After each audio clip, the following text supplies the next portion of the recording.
मफहूम बता के मैं अपना खिताब को इख्तिमाम करने वाला हूँ। वक्त नहीं ज्यादा लेने वाला नहीं हूँ। আপনাদের কি শোনার মন মানসিকতা সব ঠিক আছে? আপনাদের আওয়াজ একেবারে আইসিইউ রোগীর মতন দুর্বল।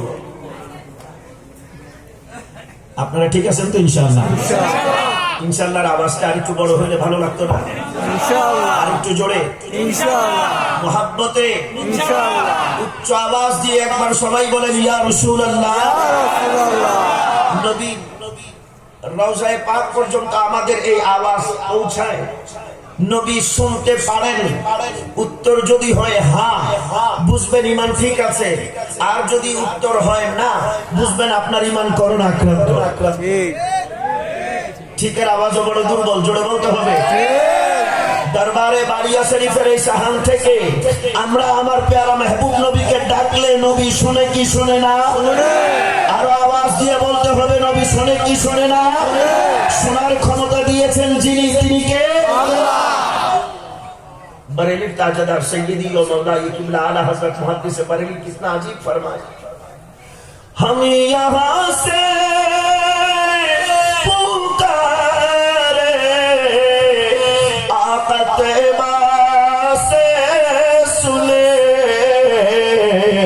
मुस्तफा की साबात पेला सलाम बारेगा है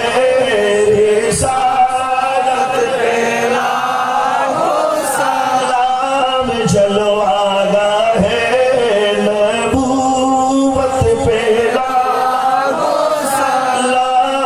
मुस्तफा जाने रहमत पेला समय बस में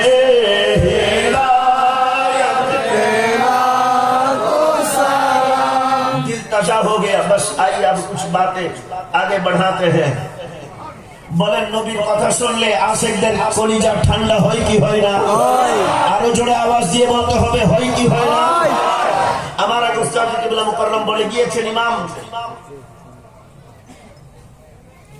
নবী বংশের উজ্জ্বল নক্ষত্র, যার কাছে প্রশ্ন করা হয়েছে হক আহলুস সুন্নাহ ওয়াল জামাআহ কোনটা, উনি বলেছেন জবাবের মধ্যে আকসারুস সালাতি আলা নবী সাল্লাল্লাহু আলাইহি ওয়াসাল্লাম, তাদের কাছে হক নিহিত, তারাই একমাত্র হক আহলুস সুন্নাহ ওয়াল জামাআহ যারা অধিক পরিমাণে দরুদ শরীফ পড়ে। সুবহানাল্লাহ আর জোরে মুহাব্বতে উচ্চ স্বরে রুয়ে জমিনের মধ্যে